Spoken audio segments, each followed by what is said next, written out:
শাক খেতে তো সবাই পছন্দ করেন, তাই না? আজকে তৈরি করে দেখাবো খুবই মজাদার কলমি শাকের রেসিপি। বিসমিল্লাহির রহমানির রহিম। আসসালামু আলাইকুম, welcome back to FM kitchen. আর এই কলমি শাকটা কিন্তু খুবই সহজ রান্না করা। একবার দেখতে থাকুন। চলুন চলে যাই এফএম কিচেনে।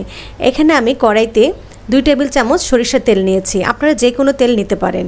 আর দিলাম 4-5 কোয়া রসুন কুচি, একটি পেঁয়াজ কুচি দিয়ে আমি এখন পেঁয়াজ এবং রসুনটাকে ভেজে নিব। পেঁয়াজ রসুনটা যখন ভাজা হয়ে যাবে, হালকা ভাজা হয়ে গেলে আমি দিয়ে দিলাম 2টি শুকনা মরিচ মাঝখান দিয়ে কেটে দিয়েছি। শুকনা মরিচ দিলে কিন্তু শাক ভাজিতে খুবই মজা লাগে। আর এখানে আমি 2টি বড় সাইজের চিংড়ি মাছ আমি ছোটো করে টুকরা করে কেটে দিয়েছি। চিংড়ি মাছটা আমি 2 মিনিট ভেজে নিব। পর আমি এখানে কলমি শাক ভালো মতো ধুয়ে পরিষ্কার করে কলমি শাক দিয়ে দিলাম। কলমি শাকটা যখন হালকা একটু মজে আসবে তখন আমি আধা চামচ লবণ দিয়েছি।